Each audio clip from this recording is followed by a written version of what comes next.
Pues estamos ya grabando, arrancamos. Muchísimas gracias a todos los asistentes desde EADE Estudios Universitarios. Es una universidad en Málaga, convive con la universidad pública, con la Universidad de Málaga. Nosotros desde hace unos 30 años estamos impartiendo diferentes lecciones, parte de ellas titulaciones británicas de la University of Wales, y tenemos también varios másteres y expertos, entre ellos el experto en dirección de equipos clínicos que empezamos en abril de este curso, ¿no? Y dentro de la agenda de este programa, pues desarrollamos hoy este webinar, que para mí es un lujo, como decía anteriormente, por el altísimo nivel de los participantes y sobre todo también agradeceros muchísimo por el momento en el que estamos viendo, que habéis dejado a lado vuestras altísimas responsabilidades al frente de los centros sanitarios que estáis dirigiendo para poder compartir con nosotros este momento. Os agradezco muchísimo, muchísimo. Félix, que es el director de nuestro experto, os va a presentar. Al resto de los participantes les voy a pedir, ya sabéis que lo estamos grabando, os voy a pedir sí que apaguemos el micrófono y que apaguemos las cámaras para evitar que haya saturación en la red, y Félix nos irá pues dirigiendo un poco el debate. Insisto, desde Málaga, aquellos que se han acercado o que nos están siguiendo desde Sudamérica, pues un saludo muy, muy cordial, o que nos verán más tarde, encantados de nuevo dentro de lo que son los servicios formativos de EADE Estudios Universitarios, encantados de albergar este webinar. Félix, si no te importa, preséntanos al altísimo panel que tenemos hoy en nuestro webinar. Bueno, muchas gracias, Gabriel, y gracias también a EADE por la oportunidad de celebrar esta mesa redonda o esta tertulia, como queramos llamarlo. Bueno, yo empezaré diciendo que la pandemia es una obviedad que ha entrado en nuestras vidas, pero yo creo que también ha entrado en la vida de las organizaciones y particularmente de las organizaciones sanitarias, ¿no? La tensión, la desazón, la incertidumbre ha formado parte de ella. No solamente ha formado, sino comentábamos antes, off the record, que sigue formando parte de nuestras vidas, ¿no? Y yo diría que quizás ello ha sido un ejemplo para comprobar que la robustez de las organizaciones y cómo han sido capaces de responder e ir respondiendo a estas tensiones se ha debido fundamentalmente a que las personas han sido capaces de sacar lo mejor de sí mismas, ¿no? Y este es el enfoque y este es el espíritu de este debate, ¿no? Cómo esa parte viva de la organización ha sido capaz de dar una respuesta positiva a la atención de los pacientes, ¿no? Y para ello quisiera presentar a estas personas que generosamente han querido estar con nosotros esta tarde, ¿no? Empezaría por Luis Carretero. Luis Carretero, doctor en Económicas, ha sido varias cosas, entre ellas director gerente del antiguo Hospital Universitario Sondureta en Palma de Mallorca, y en una segunda fase, en una segunda oleada, tuvo la oportunidad de inaugurar el Hospital Son Espases en Palma. Y ha sido también, y es en este momento, director del área de salud de Denia. Buenas tardes, Luis, y gracias. Buenas tardes, gracias a vosotros. En segundo lugar, el doctor Josep Pomar, doctor en Medicina y Cirugía, que actualmente dirige el Hospital Son Espases en Palma de Mallorca. Ha sido también gerente de Atención Primaria de Baleares y director del Servicio de Salud de Baleares, que dirigió antes de esta última etapa. Y en último lugar, gracias, Pep. Y en último lugar, y no por ello el menos importante, me gustaría presentarle al doctor Manel Castillo, director gerente actualmente del Hospital Sant Joan de Déu de Barcelona. El doctor Castillo es un rara avis y voy rápidamente a aclarar esta expresión para no tener un problema antes de lo esperado. Digo rara avis porque es un director gerente que ha tenido la oportunidad de estar un tiempo razonable de tiempo en liderando la organización, cosa que lamentablemente en el sector público se ve poco, pero esto le ha permitido en momentos de crisis hace años de establecer una estrategia tan robusta que en este momento el Hospital Sant Joan de Déu de Barcelona se considera un referente español, europeo y de otros países fuera del marco de la Unión Europea en la atención al paciente pediátrico complejo. Gracias, Manel. Buenas tardes a ti también. Muchas gracias. Encantado de estar aquí. ¿Me escuchas, no? Pues muy bien, pues siguiendo un poco la línea argumental que hemos comentado al principio, yo os lanzaría una primera reflexión para que libremente opinarais bajo vuestra experiencia y sería ¿qué elementos pensáis que han intervenido o que están interviniendo en este momento en vuestras organizaciones y que están permitiendo que la atención a los pacientes sea efectiva y que realmente los pacientes están recibiendo la atención que necesitan? ¿Qué elementos pensáis que son claves en vuestras organizaciones? Puedes empezar tú, Luis, si quieres. Vale. Bueno, fijaros que en este último año, que para muchos nos parece que ha sido mucho más tiempo por lo intenso y por la cantidad de cosas que hemos vivido, lo que hemos hecho es ir encontrándonos con distintas etapas, con problemas muy complejos que había que resolver.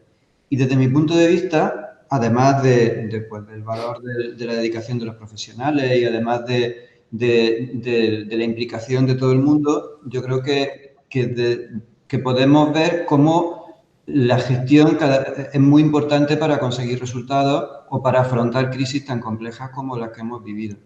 Y en esta etapa, pues hemos visto la necesidad y hemos tenido la experiencia, por ejemplo, de la planificación. Parece mentira que cuando nos hemos encontrado con un hecho sobrevenido como una pandemia, uno de los elementos más importantes es saber hacia dónde quieres que vaya tu organización para poder responder en la línea de ese camino.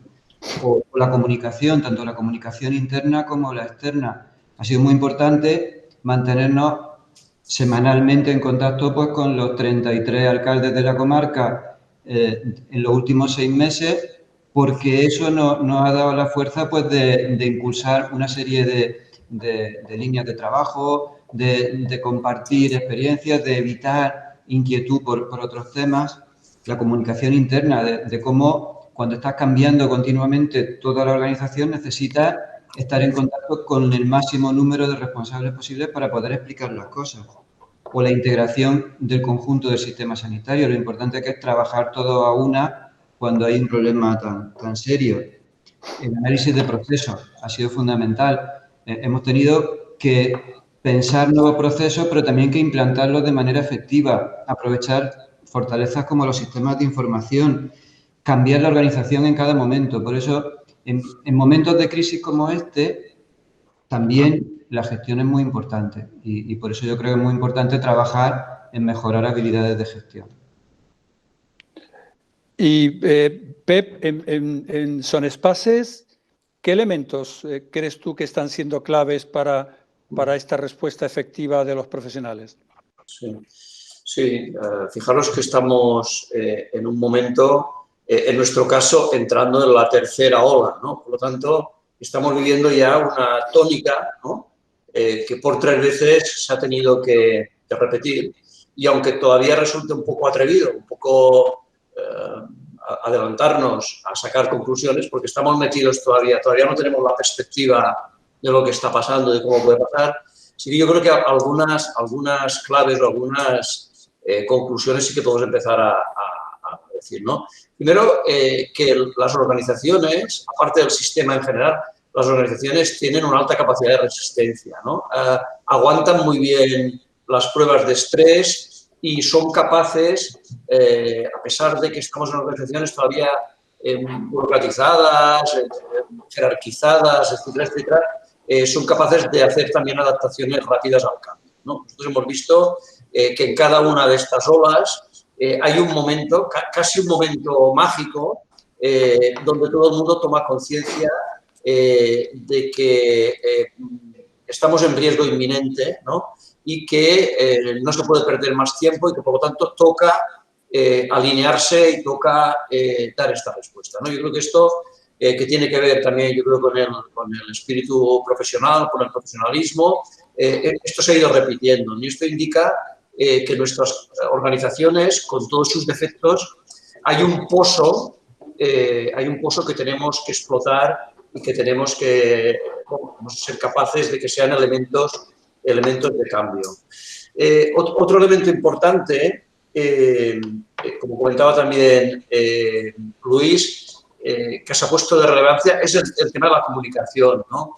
En el caso de nuestro hospital, y supongo que ha ocurrido en muchísimos más centros hospitalarios, el hecho de mantener un flujo de información transparente, realista, dando acceso al sistema de información de una manera abierta, generando comunicados casi diarios sobre la toma de decisiones. Eso también ha sido un elemento clave, importante, que yo creo que ha generado cohesión y sentimiento de equipo. Como resumiendo algún aspecto, yo creo que la crisis nos hace ver que es posible otro modelo de gestión, ¿no? Es posible otro modelo de gobernanza y de dirección de los centros, ¿no? Yo creo que permite y hace viable un modelo más cercano entre directivos y profesionales, ¿no? Por lo tanto, es posible este modelo de decisiones compartidas. Es posible, aunque difícil, un modelo de trabajo mucho más horizontalizado, mucho más multidisciplinar, ¿no? Atisba a que la cosa puede ir por ahí. Y también un poco yendo a lo más grande, yendo a lo grande, que ya tendremos tiempo de comentarlo, fuera de nuestras organizaciones, yo creo que también nos indica que es posible otro modelo sanitario, ¿no? Es posible otro modelo sanitario menos administrativo, más flexible, con más capacidad de toma de decisiones descentralizadas, generando mayor confianza entre los diferentes agentes. Y yo creo que, aparte de cambiar nuestras organizaciones, que es nuestra responsabilidad como directivos, yo creo que también es tiempo de lanzar el mensaje a la sociedad de que nuestro sistema es bueno, pero que podríamos ser mucho más eficaces, podríamos ser mucho más efectivos en nuestras respuestas si el sistema se adaptase más a lo que es el resto de la sociedad, ¿no? A un sistema más ágil y con mayor autonomía en la toma de decisiones. Gracias, Pet. Antes de darle la palabra a Manel, me gustaría recordarle a los asistentes que sean tan amables de, a través del chat, podéis plantear preguntas que más tarde se las trasladaría yo a ellos. Manel, ¿cuál es tu experiencia en este sentido de que estamos hablando? Bueno, estoy de acuerdo en todo lo que han dicho, ¿eh? Podría decir, oye, estoy de acuerdo y ya lo dejamos pasar, ¿no? Porque realmente, aparte de que nos conocemos y hemos bebido en las mismas fuentes, pues tenemos amistad personal, o sea que estoy totalmente de acuerdo con ellos. Por intentar, digamos, matizar algunos aspectos, yo creo que, algo que ya ha comentado Pep, yo creo que si tuviéramos que buscar la esencia de qué es lo que ha ocurrido, porque realmente lo que hemos visto es que los profesionales han dado la mejor versión de sí mismos, yo creo que esto estamos todos de acuerdo, ¿no? Si tuviéramos que decir, bueno, ¿qué es lo que ha pasado para que realmente haya ocurrido eso? Yo creo que en el fondo se ha recuperado el profesionalismo, que el profesionalismo es algo que está ahí, latente, pero que en el entorno tan burocrático y tan proletarizado, digamos, en el que se ha asumido la profesión, las profesiones sanitarias, pues no está muy presente. Yo creo que la clave es que se ha recuperado el espíritu profesional en su mejor versión. ¿Y eso por qué ha sido? Yo creo que hay al menos 3 elementos, que seguro que podríamos decir más, ¿no? Uno es el propósito. Es decir, la gente, yo creo que ya lo decía antes, no sé si Pep o Luis, es decir, nos hemos encontrado todos en un momentum, ¿no?, en que todos hemos visto que había un propósito común, que era, pues, hacer frente a una situación crítica, una emergencia social, ¿no? Por lo tanto, hemos recuperado todos el sentido de para qué estamos aquí, ¿no? Y los profesionales yo creo que se han visto claramente, que tenían el propósito, que a veces yo creo que cuando haces la carrera seguramente crees que vas a trabajar pues, para ayudar a la población, a los pacientes, etcétera. A lo largo de los años después vas perdiendo a veces este sentido de hacia dónde vamos, ¿no? Y yo creo que durante la pandemia todo el mundo ha recuperado claramente cuál es nuestro propósito como población, como sistema sanitario, como profesionales, etcétera, ¿no? Que al final es servir a la población. Por tanto, primero, el propósito. Yo creo que nadie ha tenido dudas, ¿no? Es decir, es igual que fueras oftalmólogo o cirujano o otorrino. Yo he visto en este hospital a pediatras atendiendo a gente de 60 y tantos años, sin rechistar, sin protestar, no hemos tenido que convencer a nadie, ¿no? Porque realmente quedaba muy claro cuál era el propósito, que era hacer frente a una emergencia social de primer nivel. En segundo lugar, yo creo que para recuperar el profesionalismo ha sido muy importante lo que también comentaba, la autonomía, las decisiones compartidas. Es decir, esto no es un ejército de soldados, esto es un ejército, pero de profesionales. Y los profesionales lo que hay que dejarles es margen para actuar y para tomar decisiones. Y yo no sé en vuestros hospitales, pero en nuestro hospital que nos tuvimos que reinventar, es verdad que nosotros como centro pediátrico no hemos tenido mucha incidencia, no hemos tenido muchos casos de niños y de mujeres, pero precisamente por eso nos hemos tenido que reinventar y ofrecer nuestro hospital a los demás centros, haciendo atención de adultos, atendiendo partos de, no sé si de 30 y tantos hospitales que venían aquí. O sea, hemos tenido que reinventar el hospital y varias veces. Bueno, pues eso no lo podíamos hacer desde la dirección. La dirección podía, obviamente, ayudar, pero esto teníamos que hacerlo entre todos. Y esta autonomía, al final, lo que buscabas no dábamos instrucciones, sino lo que pedíamos eran resultados, marcábamos objetivos entre todos, además compartidos. Esa autonomía es lo que ha posibilitado que la gente se haya sentido realmente profesional. Y, oiga, yo sé que tengo que hacer frente a multiplicar por 3 o por 4 el número de partos, tengo que, por tanto, buscarme la vida, y lo han hecho, porque han tenido autonomía. Y creo que el tercer elemento es el primero, por tanto, propósito, el segundo, autonomía profesional, decisiones compartidas, y el tercero yo creo que ha sido también muy importante, el reconocimiento. El reconocimiento es una herramienta poderosísima de gestión. Vivimos para que nos reconozcan, como ciudadanos, como personas. Nos gusta que nos reconozcan lo que hacemos bien, ¿no? Y yo tengo un amigo que siempre dice, no dejes para mañana el reconocimiento que puedas hacer hoy, ¿no? Y es verdad, a veces nos olvidamos de reconocer a la gente lo que hace, nada más le decimos cuando las cosas no van bien. Y yo creo que el reconocimiento social que ha habido de los profesionales sanitarios en general, los aplausos de las 8, que eran un poco, al final ya era algo pues que formaba parte de la escenografía, ¿no? Pero yo creo que eso ayudaba, ¿no? La gente que llevaba pizzas y chocolates y yo que sé a los hospitales, la gente tenía un propósito claro, tenía capacidad de actuación y le reconocían lo que hacía, ¿no? Por tanto, yo creo que eso al final son 3 elementos importantísimos para recuperar el profesionalismo, que al final el profesionalismo se basa en eso, tener un propósito claro para qué estás ahí como profesional, que te dejen actuar, ¿no? Que no seas un asalariado que te dicen qué tienes que hacer y que la sociedad te reconozca y te dé una autonomía, un reconocimiento social por la labor que haces, ¿no? Yo creo que esto ha sido clave para dar esta buena versión, la mejor versión de los profesionales. El problema, la pregunta es cómo conseguimos en que en tiempos de paz, esto se mantenga, ¿no? Bueno, seguramente tan claramente como ahora es difícil, ¿no? Porque la situación es una situación excepcional y esperemos que al final pase y volvamos a tiempos más normales. Pero tenemos que encontrar enseñanzas de esto, ¿no? De recordar a la gente el propósito, dar autonomía, reconocer, en fin, y otras muchas cosas que han dicho antes Pepe y Luis, ¿no? Muchas gracias, Manel. Hay cosas interesantísimas que probablemente volvamos sobre ellas un poco más tarde. A mí ahora me gustaría plantearos la pregunta casi al revés, ¿no? Es decir, bueno, se puede percibir que todo esto ha sido como un simulacro, ¿no? En un momento determinado, la organización ha tenido que responder rápidamente y efectivamente al reto que tenía delante suya, ¿no? Todos sabemos que en las organizaciones existen, vamos a llamarles momentos de la verdad. Es decir, en aquellas cosas donde la organización no puede fallar en el caso que quiera asegurar un rendimiento efectivo de los equipos.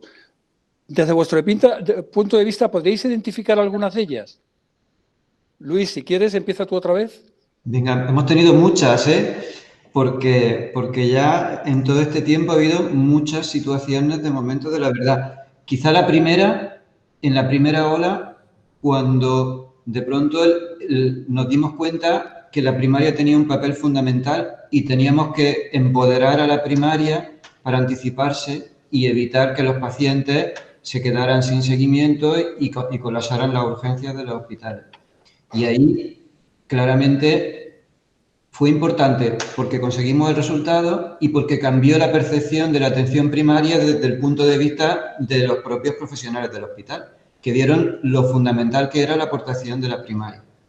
Y luego, las cosas no se hacen sin herramientas. Para eso necesitamos, por supuesto, la ilusión de los profesionales de primaria, se dejaron la piel, por supuesto, pero también necesitamos aprovechar nuestra fortaleza en sistemas de información, desarrollar procesos muy rápidos y distintos de los que habitualmente se utilizaban para hacer el seguimiento de los pacientes, desarrollar cuadros de mando para saber que realmente estábamos cubriendo todos los casos que se estaban produciendo. Por lo tanto, siempre nos encontramos con una mezcla de herramientas hard, si queréis, de herramientas más de tipo académico, de habilidades, mezclados con herramientas más soft de cómo impulsar equipos, fortalecer esos equipos y, como decía muy bien Manel, y reconocer el trabajo de esos equipos. Otro momento de la verdad muy claro fue cuando se colapsó la atención telefónica en atención primaria. Eso ya era el mes de junio aproximadamente.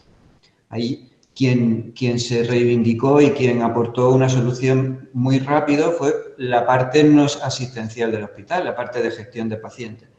¿Cómo? Pues desarrollando un call center de la nada en 3 días y dotándolo y dándole fuerza también y resolviendo la situación. En ese caso, otra enseñanza muy importante es que no solamente hay que tener percepciones de los problemas, sino medir lo que está pasando. En ese momento fue muy importante decir, bueno, tenemos un problema, pero ¿cómo de grande es el problema? ¿Cuántas llamadas se dejan de atender? ¿Cuántas se producen? ¿Cómo dimensionamos la solución? Y luego, ¿de qué manera o no estamos dando respuesta? Y ya por no ser largo, otro momento de la verdad, ahora en la tercera ola, pues el cómo aprendiendo de la primera y la segunda, estamos probablemente como consecuencia de lo que os decía, desplegando cirujanos en atención primaria para apoyar a la atención primaria para hacer seguimiento de pacientes. Seguramente si no hubiera habido ese empoderamiento de atención primaria hace 8 meses, ahora sería difícil pensar que los cirujanos dejaran de hacer su maravilloso trabajo y se fueran a atención primaria a hacer seguimiento de pacientes COVID, pero están encantados, se han reinventado, han hecho una formación rápida, express, y están cada uno repartidos en su centro de salud, aportando muchísimo en el seguimiento.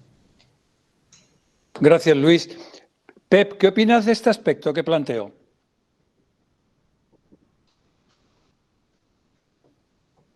No se oye, Pep.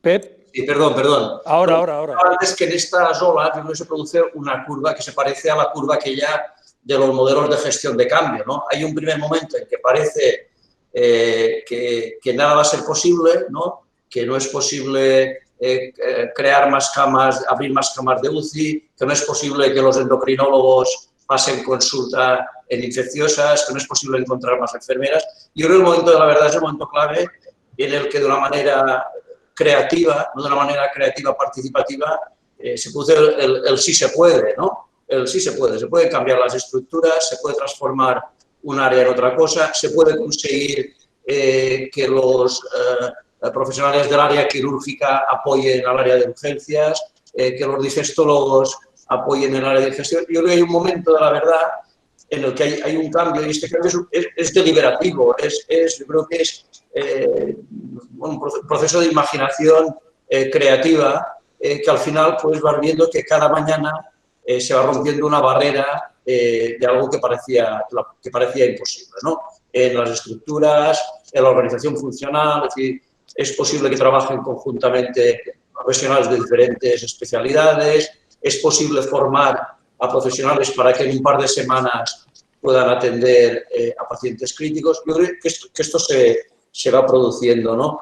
Y yo creo que esto, bueno, pues requiere confianza, requiere cohesión, requiere también en los momentos de crisis, en los momentos pues de crisis absoluta, también requiere que las decisiones sean respetadas, ¿no? Yo creo que las decisiones siempre son infinitamente discutibles, pero requiere, bueno, hemos tomado una decisión, hemos cerrado la discusión y vamos a olvidar ya que había alternativas mejores o había alternativas que se podían plantear, ¿no? Yo creo que estos momentos se han producido y es posible que como modelo, un poco después podemos hablar, ¿no? de lo que tiene posibilidades de pervivencia y de lo que igual pues va a encontrar muchas resistencias. Pero es verdad que este modelo de decisiones breves, ¿no? Que también se habla de las organizaciones, ¿no?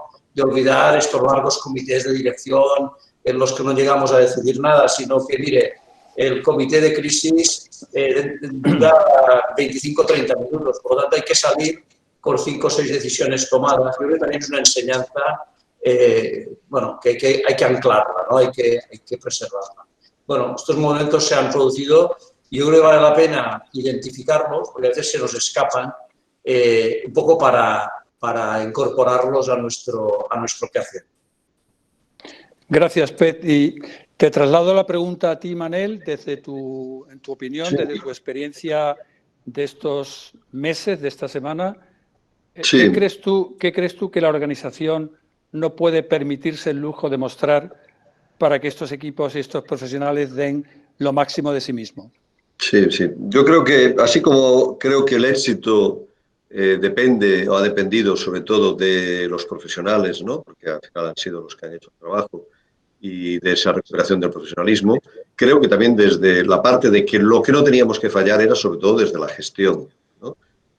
Yo creo que no había que fallar en varias cosas. La primera, quizás, en el rol de facilitador, ¿no? Que siempre decimos que los directivos pues, tenemos que tener, tanto digo los directivos, la alta dirección como los directivos intermedios, los jefes de servicio o las supervisoras. Yo creo que muchas veces hablamos de este rol de dar soporte, de facilitar, pero en este caso creo que es clarísimo. Es decir, la gente se puede dejar la piel, doblar turnos, hacer cosas que teóricamente pues, no le corresponden y tal, pero al menos lo que te piden es que les des soporte, que les ayudes, que les facilites las cosas, ¿no? Entonces yo creo que la gestión, en este caso, no podíamos fallar en eso, ¿no? En ayudar, en dar soporte, en facilitar las cosas.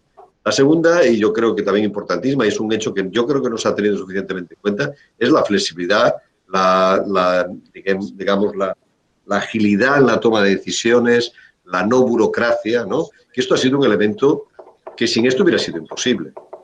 Es decir, si los sistemas, yo porque vivo en un entorno más favorable, que es un entorno no público, ¿no? Vivimos en el entorno público, pero gestionamos como un centro privado. Que yo, como he vivido mucho tiempo en la parte pública, pues sé que perfectamente, si no hubiera sido porque saltaron todas las normas por los aires, todavía estaríamos esperando probablemente las primeras EPIs de China. Y no lo digo de broma, ¿no? Porque un concurso público del volumen de lo que se ha hecho aquí, y se hubiera tenido que publicar en las boletín de las comunidades europeas, no sé qué, tal, pues probablemente estaríamos esperando todavía las mascarillas. ¿Por qué se ha podido hacer? Porque saltaron todas las normas de la burocracia que nos atenaza, ¿no? Y esto no lo hemos de olvidar. Veremos ahora con la tercera ola que cada vez ya las normas están más rígidas porque, digamos, el sotogobierno va cogiendo más fuerza, a ver si somos capaces de dar igual respuesta que en la primera, ¿no? Porque el estado de alarma favoreció muchas cosas, las compras por vía de urgencia, etcétera, etcétera. Ya entiendo que es una situación que probablemente no se puede repetir, pero tampoco tendríamos que volver a la situación previa, algo tendríamos que aprender.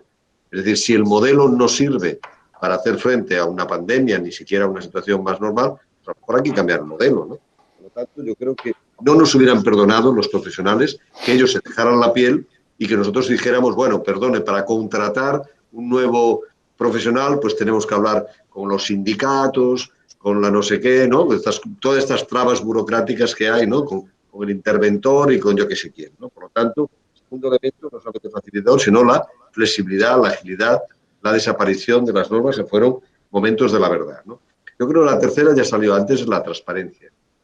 Es decir, yo creo que este contacto, transparencia, comunicación, ¿no? Era absolutamente fundamental, ¿no? Era una obligación de las organizaciones. Yo me imagino que todos hemos hecho lo mismo. Nosotros teníamos una newsletter diaria, cortita, algún vídeo de vez en cuando, comité, en fin, bueno, supongo que no, en fin, explico nada que no sepamos todos, pero esto ha sido fundamental, que la gente supiera, pues, cómo están nuestros compañeros, cuánta gente hay infectada, cómo están las camas, cómo está, en fin, todo, ¿no? Y después, por último, otra cosa que no deberíamos haber fallado, y hemos fallado, no nosotros, pero otros, que es la confrontación innecesaria, ¿no? Yo creo que esto pasará cuentas. Yo estoy convencido, o si no las pasa, las debería pasar, ¿eh? Porque la confrontación política, en momentos como los que hemos vivido, que todos los profesionales sanitarios hemos dado la mejor versión de nosotros mismos, y digo todos porque también los gestores, ¿no? Porque yo creo que hemos hecho, que nos sentimos todos orgullosos de cómo hemos conseguido reinventar las organizaciones, evidentemente entre todos, ¿no? Porque ha sido un trabajo conjunto, pero nosotros también hemos sido capaces, y yo creo que nuestros políticos, pues nuestra clase política en general, el juego político no ha estado a la altura, no solamente no han dado la mejor versión, sino que diría que incluso han dado la peor versión de sí mismos, porque sin ni siquiera en una situación tan dramática han sido capaces de ponerse de acuerdo. Hombre, ¿cuándo se van a poner de acuerdo, no? Porque al final los países avanzan a través de los acuerdos, a través de los consensos, y eso está más que demostrado en política. Los países que avanzan son aquellos que tienen grandes coaliciones que duran años y consiguen hacer reformas estructurales. Entonces, que ni en este momento hayan sido capaces, yo creo que, vamos, eso es muy lamentable, y de hecho, no sé vosotros qué pensáis, mi opinión, yo no soy experto, pero uno de los motivos por los que España probablemente entró en la segunda ola más rápido que otros, es porque la desescalada fue muy complicada, ¿no? Porque era cada 15 días ir al Congreso y venga a machacar con que, ¿no? Pues todo aquel lío al final se desescaló un poco precipitadamente, y por todo quizás todos teníamos ganas también de las vacaciones, el turismo y no sé qué, pero seguramente por eso empezamos antes que otros. Después al final hemos pasado todos por el mismo sitio, ¿no? Pero yo creo que eso no deberíamos haber fallado. Ese era un momento de la verdad de los políticos, y yo creo que claramente no han estado a la altura, y esto es una pena para el país, porque al final los políticos que tenemos de todos los partidos están metidos en una trampa de confrontación de la que no saben salir, y que yo creo que esto pues nos va a pasar factura al final. Bueno, indiscutiblemente. Alguien lo tenía que decir esto de los políticos. Manel ha abierto un debate intenso, ¿no? Que no sé si antes de continuar queréis, Pep y Luis, hacer algún mini comentario al respecto, aunque el tema es de envergadura, sin duda, ¿no? No, yo por mi parte totalmente de acuerdo con Manel. Y también con la reflexión que hacía Pep, yo creo que hay que sacar conclusiones para el conjunto del Sistema Nacional de Salud, no solo a nivel de centro, sino realmente se ha puesto en valor, como decía Manel, la flexibilidad organizativa, la agilidad, el profesionalismo, la interrelación entre gestión y asistencia con un propósito común, la implantación de herramientas de gestión de manera intensiva. Yo creo que tendríamos que sacar conclusiones para después, porque hemos aprendido mucho, hemos aprendido a trabajar de forma remota de manera cada vez más eficaz, hemos aprendido a relacionarnos de formas distintas con los pacientes. No debería quedar todo esto en saco roto, y yo creo que una de nuestras responsabilidades como gestores es aprovechar la experiencia para avanzar mucho más rápido en el sistema sanitario. Pep, ¿te quieres montar en este barco? Sí, yo creo también la oportunidad en este sentido, un poco en esto que comentaba Manel. Yo creo que también el sector ahora tiene una ventaja y una responsabilidad al sector en general, sobre todo al profesional, ¿no? Sobre todo a la parte del sector, igual a los directivos menos, ¿no? Pero al profesional que lleva la bata blanca y que está al frente pues de afrontar esta situación de crisis, ahora tiene una voz que puede ser escuchada con muchísima más atención que en otras ocasiones, ¿no? Y yo creo que las organizaciones profesionales también deberían aprovechar esta oportunidad un poco para llamar la atención de estas cosas. Y de hecho, bueno, pues en algunos casos, algunos niveles de alarma que se están activando en las comunidades autónomas se activan en el momento en que sale algún profesional a decir, oiga, que ya empieza a ser hora de pasar del nivel 2 al 3 o del 3 al 4. Yo creo que un poco esta voz, que ahora tiene una legitimidad añadida, pues también debería ser aprovechada un poco también para llamar la atención sobre la política sanitaria o sobre cómo tratan los políticos a la sanidad, ¿no? Entonces, no me quiero meter en un lío, pero yo creo que también sería un momento para aunar, ya se ha hecho en algunos casos, ha salido por ahí con un número importante de adhesiones, ¿no? hay iniciativas muy concretas, ¿no? Hay un grupo importante de profesionales que piden al gobierno o a los gobiernos que impulsen un Hispanize, ¿no? Un sistema para la toma de decisiones basada en las evidencias científicas, etcétera, etcétera. Yo creo que ahora son buenos momentos para pedir esto o para pedir algún cambio en el modelo general de gestión de nuestros centros. Es el momento, esta oportunidad, yo creo que en Cataluña, Manel, yo creo que ha participado en algunos foros que parece que han sido escuchados. Lo que pasa es que, bueno, también siempre entramos en campañas electorales y compañía y nunca sabes qué puede pasar, ¿no? Cada vez que parece que se constituye algo, pero yo creo que también es el momento, ¿no? Igual no es el tema de este foro exclusivamente hablar de las políticas sanitarias, pero yo creo que es un momento en el que la voz del sector en su conjunto, o la mejor voz en su conjunto, porque si no, y esto se lo he oído decir a Manel y ahora te quito un poco una de las ideas que tú dices, es que si no esta voz la van a usar otros, ¿no? Y la voz de los otros nos ha cansado un poco a todos, ¿no? La voz esta de la queja, del esto no funciona, del pedir más y más y más porque sí, y no pedir cambios. Este otro liderazgo que hemos visto en otros casos, desde la profesión médica o desde las profesiones sanitarias, es el que yo creo que ahora no toca otro tipo de liderazgo. Gracias, Pedro. Yo quería retomar de dos cosas que habéis dicho al principio y al final, ¿no? Me monto en la idea transversal de Manel cuando ha comentado temas que podían... yo, a título personal, en mi opinión, creo que ha habido una fractura de la confianza en unos momentos determinados y me uno a la primera intervención de Luis cuando comentaba la portavocía de la organización, ¿no? Cualquier medio de comunicación que se precie en España ha tenido su intensivista de cabecera, su microbiólogo de cabecera, su internista de cabecera. Por tanto, me da la sensación que las organizaciones, a través de ese rol de portavoz, han contactado con la sociedad a la que atiende. Desde ese punto de vista, ¿pensáis que las organizaciones sanitarias, o sea, pensáis que las personas que acuden a las organizaciones sanitarias confían en ellas? ¿Habéis percibido esa percepción de confianza? En nuestro caso, yo me atrevería a decir que toda esta crisis lo que nos ha ayudado es aumentar la confianza de nuestra comarca en nosotros. Yo creo que nos ha permitido demostrar lo que el conjunto de profesionales que trabajan en esta organización es capaz de dar por sus conciudadanos.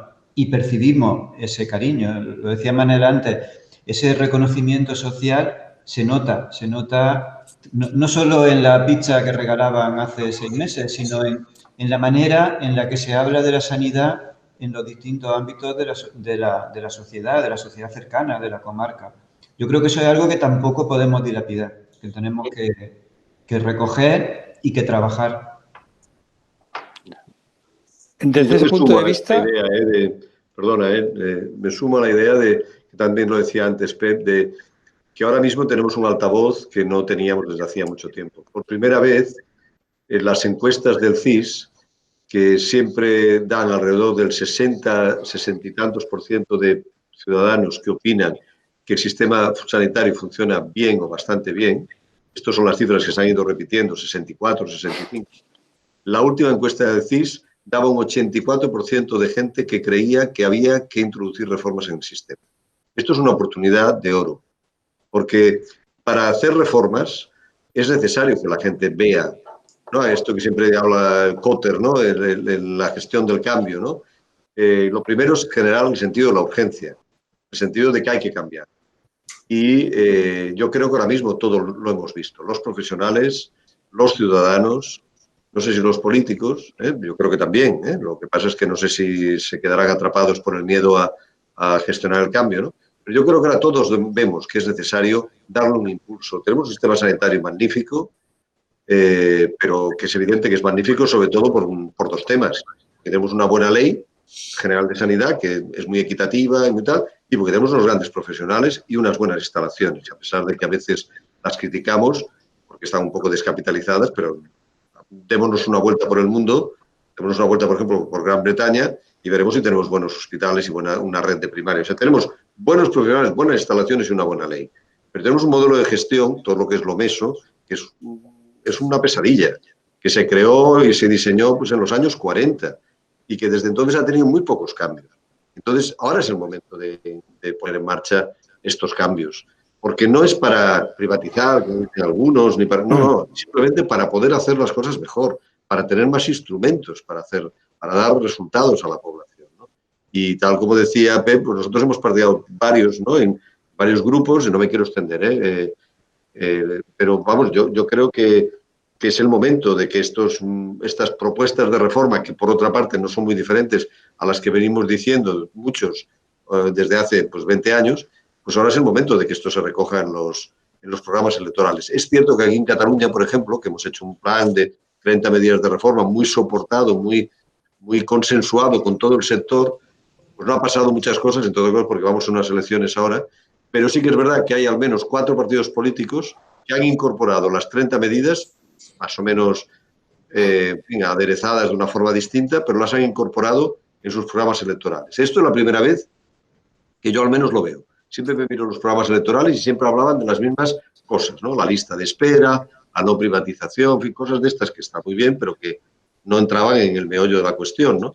Y ahora mismo yo creo que es una oportunidad. Tenemos un momentum mágico, que todo el mundo yo creo que está sincronizado y esto no lo deberíamos perder.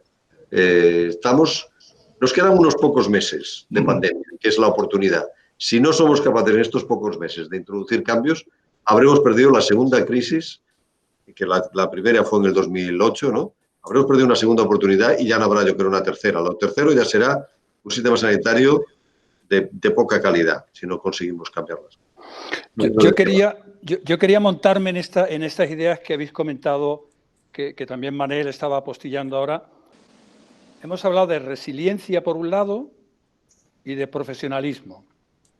Manel ha degradado un poco 3 ejes para mí también claves de por qué esta fuerza profesional ha dado un salto más allá de su profesión y se ha comprometido más con su actuación, y esa capacidad de resistencia que si desde el liderazgo no se mima, probablemente se produzca un agotamiento. Pero también se ha introducido el tema de la gobernanza. Y yo voy a ser un poco provocador. A mí es que yo creo que la mayor resistencia a esa autonomía que hablabais es que el político en el sector público, quizás no tanto el empresario, pero yo creo que es que le tiene miedo a esa libertad. No percibe la libertad de actuación de las organizaciones como un elemento de transformación, sino como una amenaza. No sé si estáis de acuerdo o si podéis matizar un poco ese comentario. No sé, yo casi, si me lo permites, Félix, yo más que tirar el balón hacia arriba, yo preferiría tirarlo ahora en este momento. Le dejo a los otros dos que están fuera del sistema general. Yo también diría, es cierto, esta crítica que siempre hacemos a la falta de decisión política, a la falta de reformistas en el sistema, pero yo creo que también la pandemia también pone en nuestro terreno de juego, de las propias organizaciones, la capacidad, y en este caso pues sería de los directivos y de los mandos intermedios, un poco lo que llamamos mandos intermedios, ¿no? De los jefes clínicos, de las supervisiones, de los gestores intermedios. Eso también pone en nuestro terreno la capacidad para anclar algunos de los cambios que hemos visto en nuestra organización. No solo depende de las grandes reformas que sin duda facilitarían estos avances, sino también un poco en las propias organizaciones, ¿no? Y esto yo creo que requiere, un poco tú, Félix, estás impulsando esta iniciativa formativa, yo creo que también requiere un modelo de directivo, y cuando digo directivo también me refiero al directivo clínico, muy preparado para trabajar en estos entornos cambiantes, ¿no? Es decir, como dice Harari, esto va a cambiar cada 8 o 10 años. El principal valor que tenemos que cultivar, o la principal cualidad de las personas que van a dirigir y de todo el profesional es ser capaz de cambiar, ¿no? Y entonces yo creo que ahora hemos visto algunas oportunidades. Las formas de prestación de la atención se han diversificado en pocos días. Ahora prestamos la atención por teléfono, por videoconferencia, trabajamos en equipo multidisciplinar, somos capaces de modificar nuestros turnos, como decíamos. Entonces, este tipo de cosas yo creo que también tenemos que ser capaces de anclar. Y muchas de ellas no dependen de grandes reformas políticas, ¿no?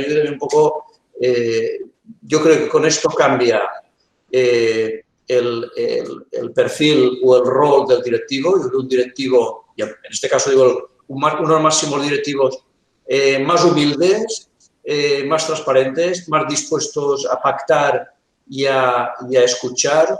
Y un profesional, que yo creo que también, no todo es oro, todo lo que reluce. El profesional ha demostrado entrega, ha demostrado predisposición, ha demostrado profesionalismo, pero también el profesional tiene que entender que en este tipo de organizaciones hay que aportar o también otro tipo de valores, ¿no? Otro tipo de valores que requieren, pues, bueno, pequeños esfuerzos personales para adaptarse al cambio, ¿no? Y yo creo que ahí nos toca cultivar este tipo de cosas, ¿no? Sin renunciar a, bueno, como decía, pues un poco aprovechar este capital que tiene ahora el sector para reclamar mayor confianza, básicamente, ¿no? Confíen en que las organizaciones son adultas y las organizaciones no hacen grandes barbaridades, ¿no? Cuando se les da confianza, mire usted, a bordo de la pandemia, yo creo que es un buen ejemplo. Las decisiones que se toman en los hospitales, o por lo menos en mi hospital, son la suma de puntos de vista y de conocimientos de mucha gente que una vez sumados construyen un todo que tiene mucho más valor que si hubiésemos tomado la decisión solo desde el ámbito directivo, ¿no? Porque aporta muchos puntos de vista, ¿no? Nadie lo sabe todo, ¿no? Entonces, cuando lo pones en la misma mesa es cuando el resultado final es óptimo. Y para esto hay que facilitar. Efectivamente, se requiere de organizaciones, bueno, que puedan apostar también por este tipo de profesional, más flexible y más comprometido. Aprovechando este comentario que introduce Pep, Manel y Luis, ¿qué aspectos de formación o de entrenamiento o de experiencia pensáis que pueden ser útiles en este momento para que estos profesionales encuentren ese momento impulsor de transformación de las organizaciones?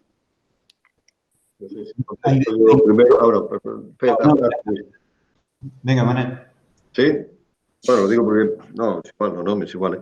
Bueno, yo creo que básicamente hay un tema que ya lo hemos comentado, que es el tema de las personas, ¿no? De los profesionales. Yo creo que tenemos necesidad de directivos que sean muy potentes en lo que es gestión de personas.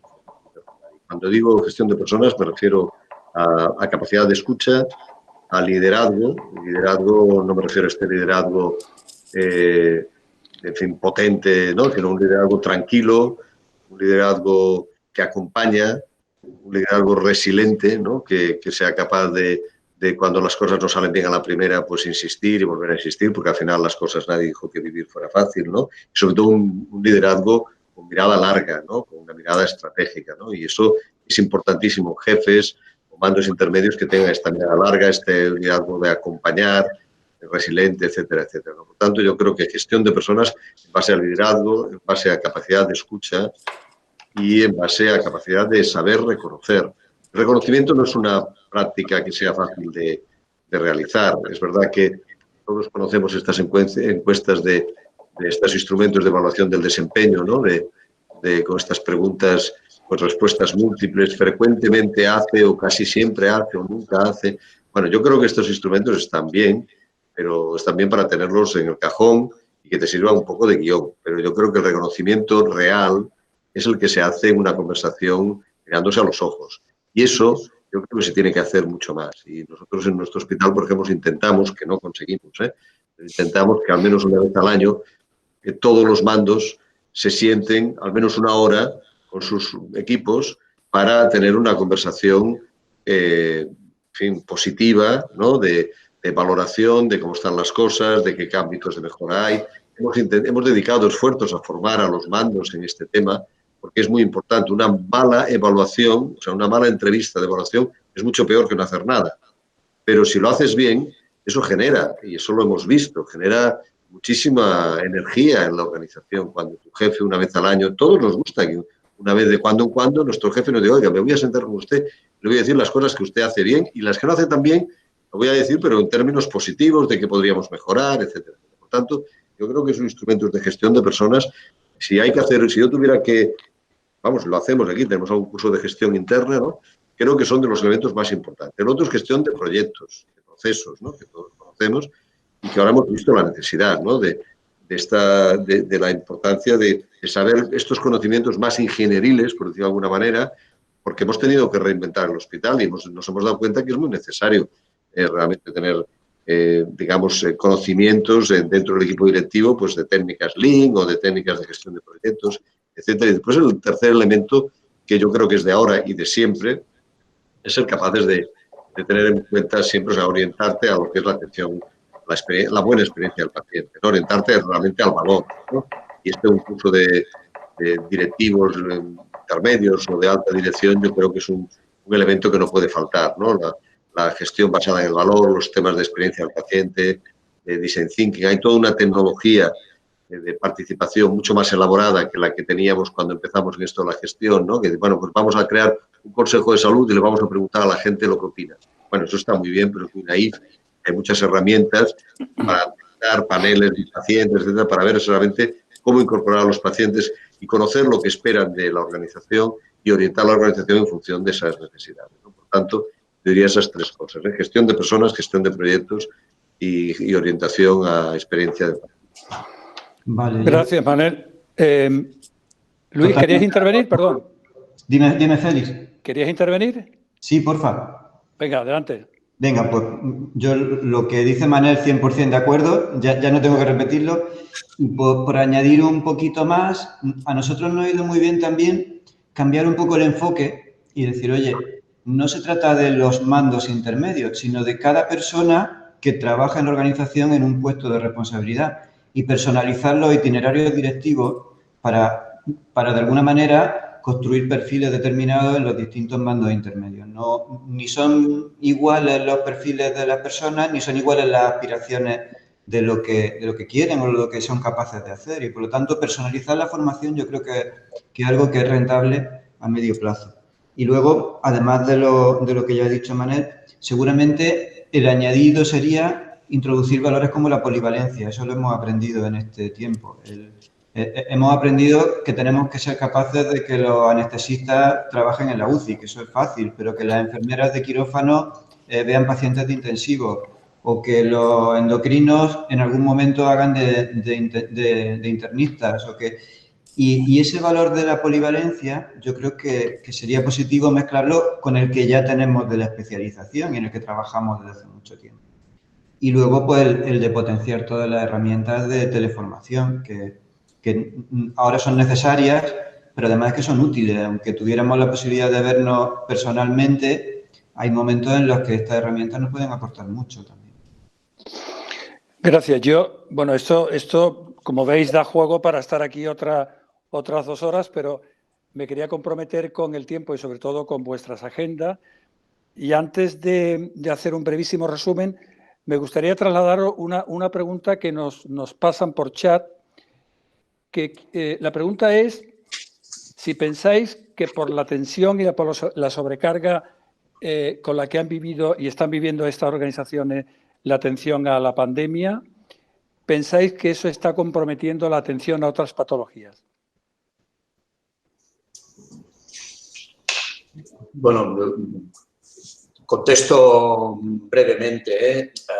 Sin duda, empieza a salir ya algún estudio que ha cuantificado algunos datos en relación a algunas patologías, sobre todo aquellas que llaman más la atención, ¿no? El ictus, el infarto agudo, pues parece que ha disminuido su incidencia, su casuística en atención hospitalaria, ¿no?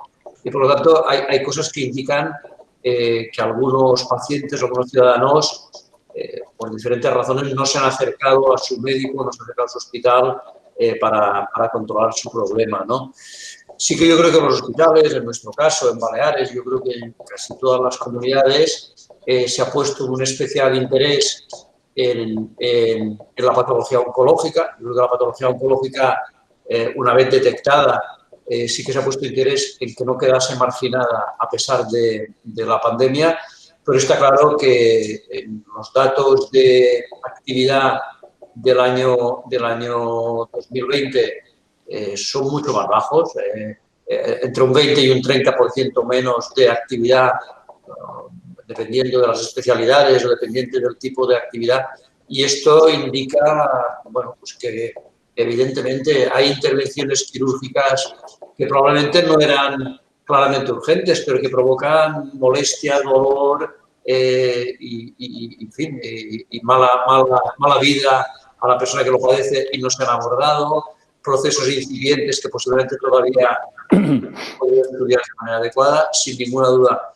Yo sé que hay algún trabajo que cuantifica, no lo tengo a mano, pero sin ninguna duda ha pasado, ¿no? Y bueno, pues posiblemente no queda otro remedio, pero esto es así.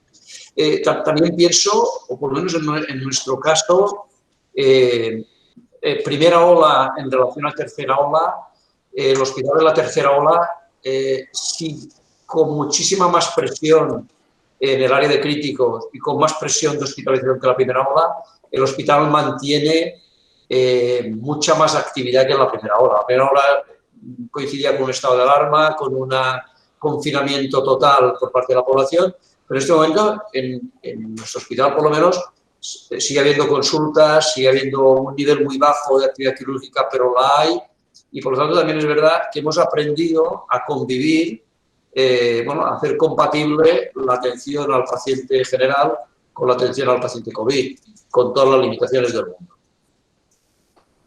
Muchas gracias, Pep. Pues yo antes de despedirme y despediros, he apuntado aquí una serie de cosas que dejo para una reflexión porque me parecen interesantes. A mí me ha llamado la atención el tema de la portavocía y la confianza, es decir, esa sensación de que la organización tenga un impacto positivo social alrededor del entorno que atiende, la explosión de profesionalismo, como ese salto cuantitativo ha hecho que el profesional haya ido un paso más allá del que se le podía exigir, cómo la gobernanza desde un liderazgo transformador y transparencia puede favorecer este comportamiento de las personas que trabajan. La gestión de las personas, sobre todo también y mucho en las habilidades blandas, todo lo que es llegar a acuerdo, negociar, la gestión de proyectos como procesos o como proyectos. Yo creo que esto ha sido un tema bastante clave, ¿no? Que puede entender un poco todo aquello que está ocurriendo puede suceder, ¿no? Como bien decía Manel, en un momento determinado, pues confiemos que estas enseñanzas puedan anclarse con vistas al futuro y no queden ahí en agua de borrajas, y que podamos ver organizaciones y un sistema sanitario más transformador, más innovador y más enfocado realmente a la experiencia del paciente. Gracias a todos los que habéis asistido a esta mesa redonda, y a vosotros tres, pues mis amigos Manel, Luis y Josep, pues muchísimas gracias por vuestro tiempo y vuestra generosidad, y os deseo de corazón mucha suerte en estos momentos que aún siguen siendo activos y que seguro que vais a tener que dar todo el do de pecho que sois capaces para que la organización siga prestando el servicio que la sociedad demanda. Muchísimas gracias. Gracias. Gracias. Gracias. Hasta pronto. A la vista.